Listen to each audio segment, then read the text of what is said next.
when people ask the question, is clubbing culture, it kind of has a flat earth kind of vibe to me because, the earth is round because it just is, all right? And club culture has the same thing. And if we look at culture, right, and broadly speaking, 3 definitions of culture, and one is, a community or a group of like-minded people getting together, sharing ideals and figuring themselves out, well, tick, right?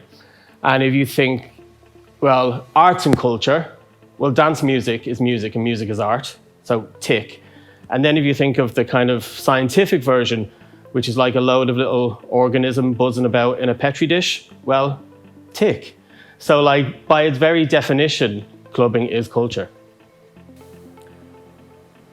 Clubbing is culture because it comes from the people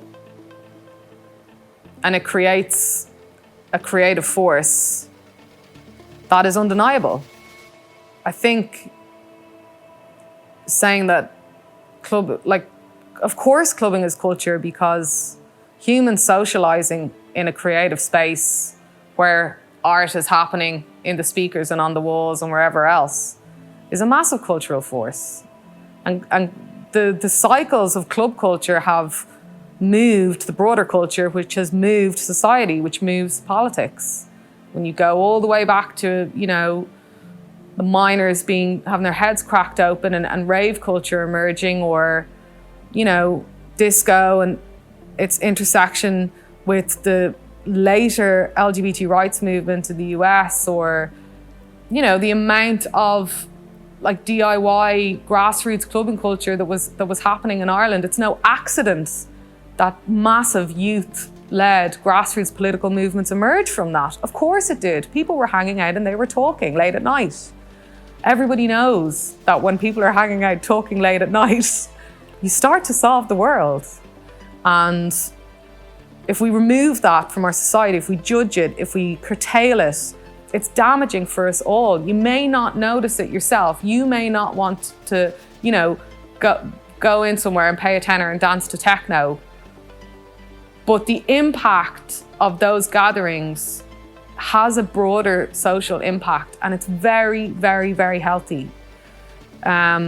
So if we squeeze that out of our broader cultural landscape, we're doing an awful lot of damage, and we should let people cut loose, let people engage in the therapeutic act of dancing, of staying up late and thinking their thoughts and engaging with people, because life is about parties, it is about connecting with people.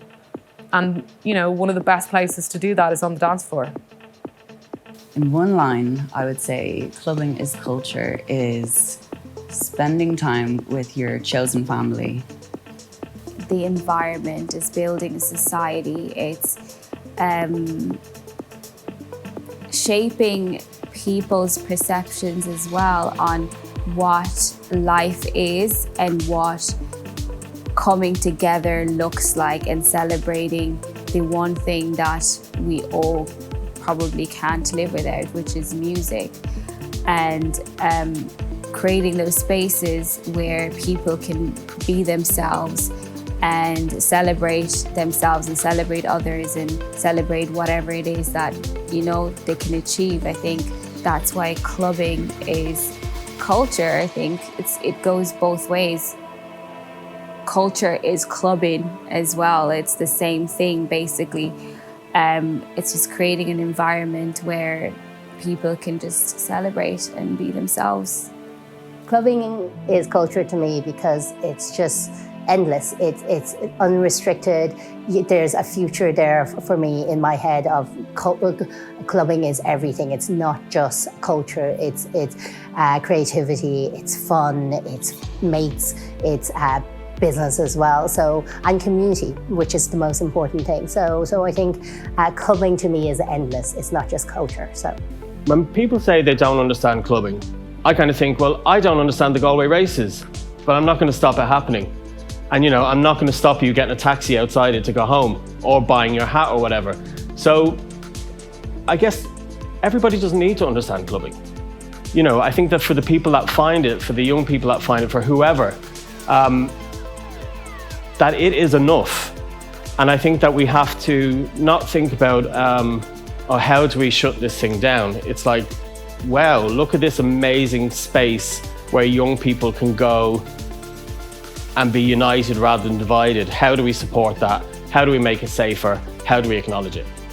I think it's very easy for people to misrepresent clubbing.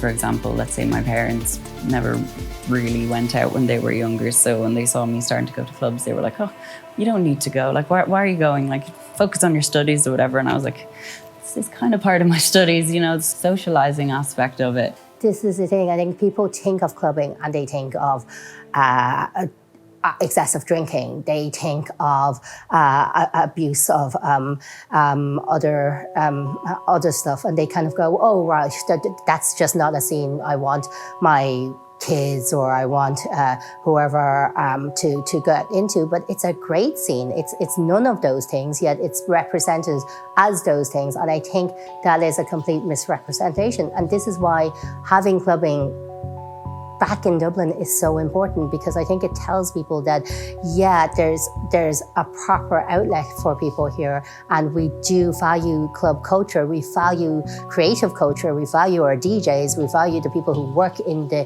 industry, because it's a economy as well. The nighttime culture is an economy, and we need that, and we need to kind of show to people, well, listen, clubbing is not what you thought it was.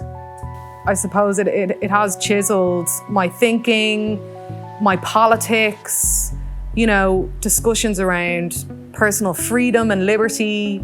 They're all tied into what we, you know, allow people to do at nighttime and where we offer them the space to do that. The freer, the more liberated, the more progressive a club culture, the freer, more liberated, more progressive a country. For me, clubbing has brought, I guess there's this kind of fabulous quote in Tales of the City, the Armistead Maupin book, and he says you've got your biological family and you've got your logical family. And I think on the dance floors, we all found our logical family. We found our tribe, and I've collected people as I've gone, they've collected me. But also a lot of the, I work in the theatre, I work in the arts, and a lot of the people I work with today, I met on the dance floors. I met on, that Cathedral of Dreams, the Pod dance floor.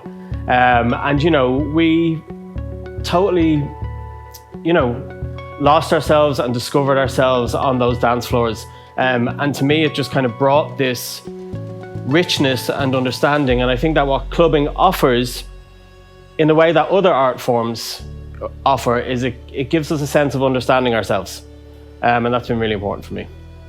Clubbing has brought so much excitement. It's brought new people. I think that's the most important thing, is like meeting new people in different spaces, and you're kind of all there for the same thing, is to dance, is to literally celebrate music, is to meet new people. So I think that's what it's brought for me, is like just meeting different people from different spaces that I never thought I would meet. And it's all there just for the one thing, and that's music. I definitely think my life would be different without clubbing as part of it. I definitely think that I would be more uptight.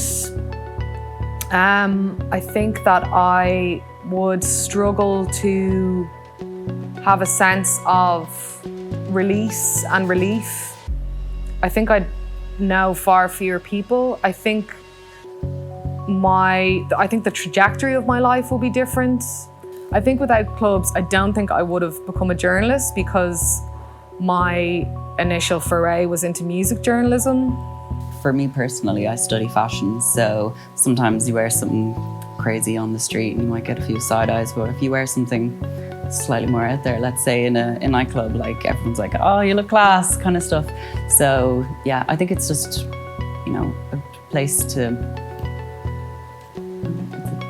a place that you can just feel at home with like-minded people. I think clubbing has brought a greater understanding of people into my life. I think it's brought a lot of empathy into my life. I think when you're in a room with loads of different people from all different backgrounds, ethnicities, people from all parts of a country or all parts of the world, the exchange becomes very democratic, it becomes very egalitarian, and I also think it's brought an optimism to my life. Like, I think if you're into going out and partying and stuff, and you're always anticipating that something's good is going to happen. You know, nobody kind of gets ready for a night out and, you know, is anticipating that it's going to be a downer. Like, you always want this like optimistic drive of like, tonight's night, it's going to be great, I'm going to go out, I'm going to have fun. Oh, I wonder what'll happen like over this, you know, arc of an evening and, you know, probably into a morning as well. And I think that sense of discovery, of anticipation and optimism, I think I've always kind of leaned into that, you know, when you're looking at your own life or, you know, maybe a future, any kind of future, you always have to hope for the best. And I think when you're looking at, you know, your own life and your future, or where a country is going, where a society is going, you always want to hope for the best. And there's a weird echo of that, you know, with the act of exploring, you know, a city or a space or a group of people at nighttime through the medium of, you know, dancing and meeting people and hanging out, you know. And just the amount of discussions, like, the amount of the way your thinking can change because you have some profound conversation with someone, like in the corner of a club or at a session or, you know, in a smoking section, that can change the way you think about something. You know, these are contemporary salons in a way, and they are where ideas are exchanged, as well as people like going into themselves and letting loose or being hedonistic. You know, that's very important as well. If I hadn't have discovered the clubs, or if I hadn't have kind of chosen that path, you know, so much of the richness and so much of the colour in my life wouldn't be there. And so many of the adventures wouldn't have happened. And so, you know, it was a massive part of shaping me when I was a young person. I kind of hold that time dearly. The value of club in a city. So it's interesting to see, because I look at Dublin and I look at kind of clubbing through the 90s, through the early 2000s, and I see it now compared to what we have now. And it's a huge difference, and you can see the immediate value that back in the time when there were clubs that, like, I remember the kitchen, and I will remember that there would be people outside and inside, and the area, not that Temple Bar isn't a good area now, but it was a different setup. It made sure that the parts of the city had flow, had people actually going to it after a certain hour, whereas now it's most part of the city happens to be retail. So it actually lays out a city pretty well in terms of what you want as a nighttime culture. And that's part of it. Clubbing is culture, and clubbing should be there as part of every city. You look around the world, especially in your European cities, you look at the likes of Germany, in Berlin, you look at the likes of Brussels. I remember going to a club night in Fuse, and it was amazing. So, and the sense of kind of community, the sense of fun, and the sense of being that there is something here to offer as an evening piece rather than just going out drinking is really important. You know, before that I'd been running a club night in what was then Spy on South William Street called Soundcheck. That was also a recession era thing. And then another night called Dive up in Portobello, and another night called Pussy Riot in a warehouse off Bagot Street. And all of these things we did to survive what was going on, because outside it was so bleak. And our friends were leaving, and I lost my job, and everybody's just buckled. But what we had was the night, and that everything else could fade away. And if we didn't have those nights, I would have left the country and missed out on a bloody social revolution, and B, I would have been profoundly, profoundly depressed. Yeah, absolutely. Like I looked at days when, and again, harking back to the days. But I look at the Deaf Days, I look at kind of when we had Dublin Electronic Arts Festival, you would have people traveling over for that. So the nights in St. Odin's when they had it that year there, when they had it in the Guinness Storehouse, where they had it in Yukio. So it was plotted all around the city, but it was like a mini festival within the city clubbing, and people actually came over for that. So, and even when D1 was in traffic, people came over for that. And then that's what you need. You need a city where it's spread out, where you plan different spots for clubbing experience and different evening cultural experience, and you're able to then bring tourists over. Because what's the point in telling tourists that, yeah, from 9 to 5 you can go visit this museum and this park, but then afterwards your option is a pub or a restaurant, and that's it. So we can't offer you anything else. We have the capacity there and also the people. We have some amazing people working in club space.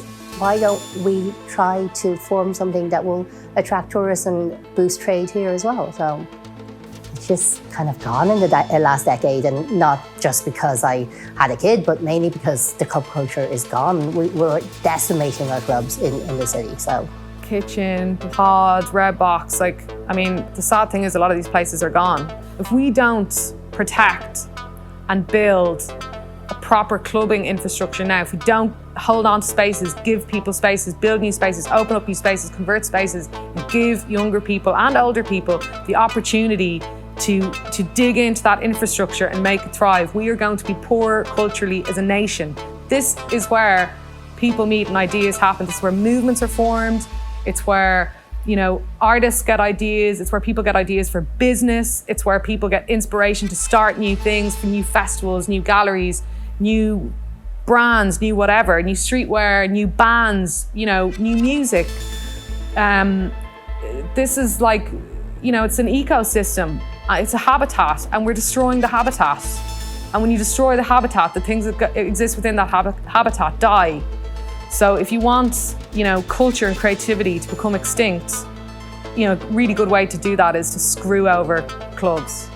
I think club culture, rave culture, and nightclubbing is intrinsic, very integral to our society. And for me, I always found that the dance floor was this kind of amazing dream space. It was this kind of fabulous, analog, democratic space where people came, very often took refuge. For a lot of us, we were feeling like we didn't belong anywhere. And suddenly we would kind of escape into the city centre, and on the dance floor, we would find our tribe.